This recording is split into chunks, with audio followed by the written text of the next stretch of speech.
चलिए दोस्तों, जानते हैं देश दुनिया की सिलेक्टेड काम की बहुत ही महत्वपूर्ण सिलेक्टेड खबरों को सिर्फ 10 मिनट में 50 बड़ी खबरों को। लेकिन वीडियो को आगे बढ़ने से पहले अगर आप लोगों ने हमारे चैनल को अब तक सब्सक्राइब नहीं किया तो सब्सक्राइब करके नीचे का बेल आइकन जो प्रेस कीजिए। दिल्ली के ताल कटोरा स्टेडियम में बीजेपी की ओर से झुग्गी बस्ती युवा रोजगार मेला के आयोजन किया गया। इस रोजगार मेले में देश विदेश की 50 से ज्यादा कंपनियां शामिल हुई। बीजेपी का दावा है कि इस कार्यक्रम में दिल्ली के सभी जिले के झुग्गी बस्ती से आए करीब 1500 से ज्यादा युवाओं को नौकरी दी गई।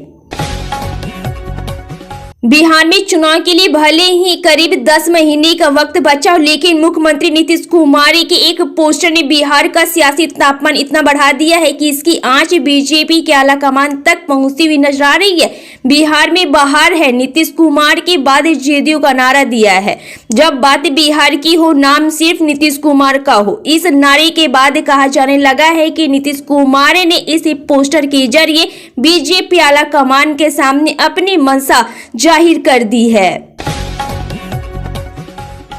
शिक्षा नीति में बदलाव करते हुए केंद्र सरकार ने बड़ा कदम उठाया है। दरअसल सरकार ने आदेश जारी कर अब 5वीं और 8वीं क्लास से के फाइनल एग्जाम में फेल होने वाले छात्रों के लिए नो डिटेंशन पॉलिसी खत्म कर दी है। दिल्ली में विधानसभा चुनाव के लिए आम आदमी पार्टी आप सभी 70 सीटों पर तो कांग्रेस 21 सीटों पर उम्मीदवारों का ऐलान कर चुकी है। अब भारतीय जनता पार्टी भी जल्द प्रत्याशियों के ऐलान की कवायद में जुटी है। बिहार के मुख्यमंत्री नीतीश कुमार प्रगति यात्रा की शुरुआत की इस दौरान बेतिया से एक हैरान कर देने वाली तस्वीर आई। प्रगति यात्रा के दौरान मंझोलिया के शिकारपुर में सीएम नीतीश कुमार को गुलदस्ता देने के लिए नेताओं के बीच होड़ मची थी।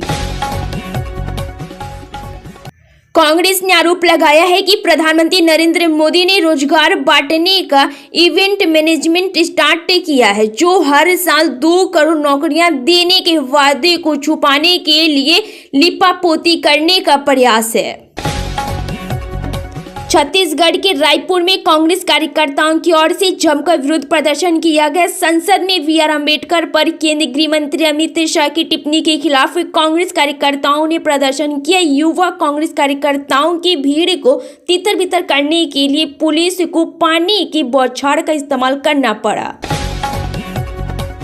महाराष्ट्र की युवती सरकार में विभागों का बंटवारा कर दिया गया है और कई वरिष्ठ मंत्री जिन्हें अच्छे विभाग नहीं मिले, वे अपने जिले का संरक्षण मंत्री पद पाने की उम्मीद कर रहे हैं। खास करके वीड, छत्रपति संभाजीनगर, रायगढ़ और नासिक सतारा जिले का संरक्षण मंत्री पद पाने के लिए संबंधित मंत्रियों के जिलों में होड़ मची हुई है। समाजवादी पार्टी सांसद अखिलेश यादव ने धार्मिक संस्थलों के सर्वे को लेकर बीजेपी पर हमला बोला है। अखिलेश ने कहा है कि ये लोग ऐसे ही ढूंढते रहेंगे तो खोदते खोदते एक दिन अपनी सरकार को भी खोद देंगे। नीतीश कुमार आम चुनाव के पहले एनडीए में लौटे थे, तभी से उनके मुंह में बार बार एक बात सुनने को जरूर मिलती थी, अब कहीं नहीं जाएंगे, चले गए थे, गलती हो गई थी। लेकिन अब लगता है कि नीतीश कुमार वैसे ही गलती दोहराकर अपनी गलती सुधारना चाहते हैं। महाराष्ट्र की महायुक्त सरकार के मंत्रिमंडल में जगह नहीं मिलने से एनसीपी के वरिष्ठ नेता छगन भुजबल लगातार नाराज चल रहे हैं। उन्होंने आज सागर बंगले में मुख्यमंत्री देवेंद्र फडणवीस से मुलाकात की।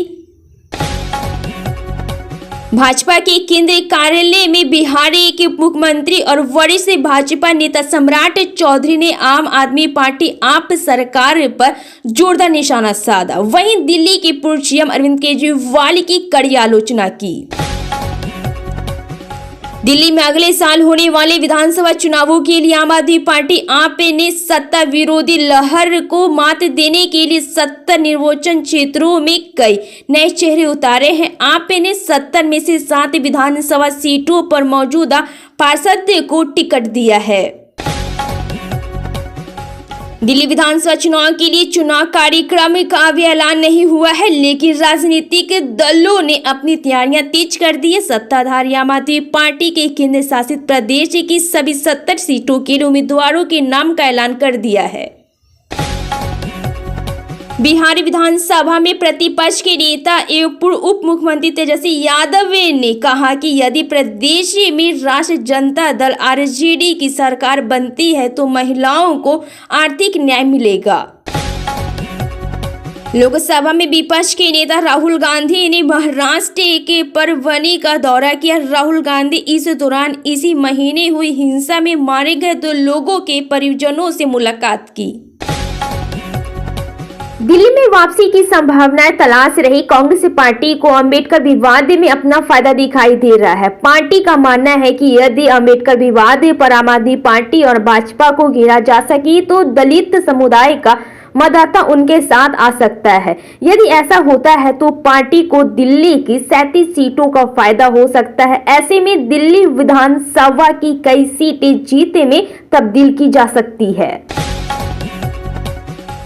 बांग्लादेश से में अगस्त में हुए तख्ता पलट के बाद से शेख हसीना भारत में है। वर्तमान में वहां मोहम्मद यूनुस के नेतृत्व वाली अंतरिम सरकार का शासन है। वहां की सरकार ने भारत को पत्र लिखकर शेख हसीना को वापस भेजने की डिमांड रखी है। हिमाचल प्रदेश कांग्रेस ने गृह मंत्री अमित शाह के खिलाफ विरोध मोर्चा निकालने का फैसला लिया है। यह विरोध मोर्चा मंगलवार यानी कि आज होगा और इसके जरिए गृह मंत्री अमित शाह के इस्तीफा देने की मांग उठाई जाएगी। हिमाचल कांग्रेस से अध्यक्ष प्रतिभा सिंह ने कहा कि केंद्रीय मंत्री अमित शाह जब तक डॉक्टर भीमराव अंबेडकर पर दिए गए बयान को लेकर माफी नहीं मांग लेते तब तक कांग्रेस का विरोध प्रदर्शन देश भर में जारी रहेगा।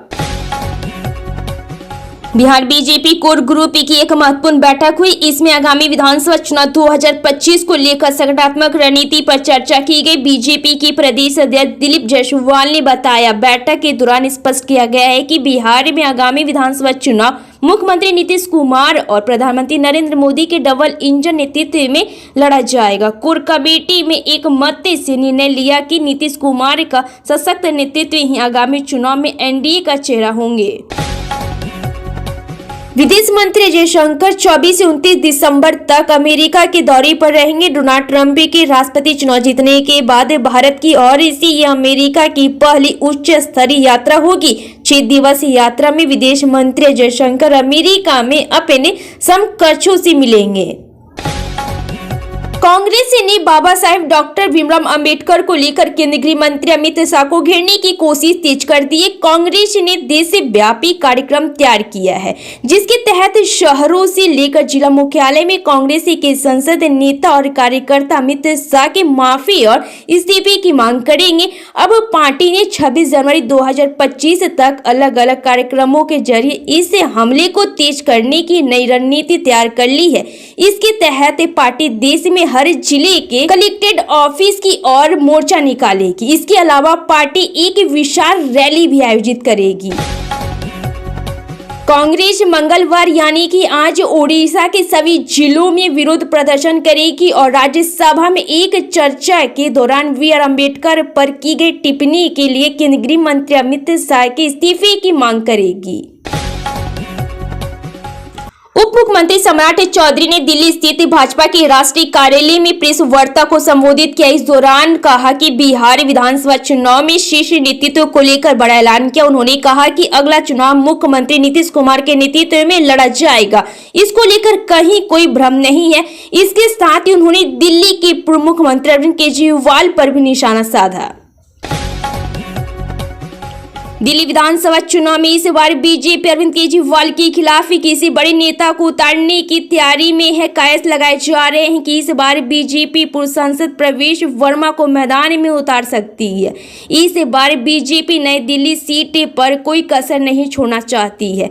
यही वजह है कि वह पूर्व मुख्यमंत्री के बेटे को टिकट देने पर विचार कर रही है, जिसके लिए जल्द ही नामों की घोषणा हो सकती है।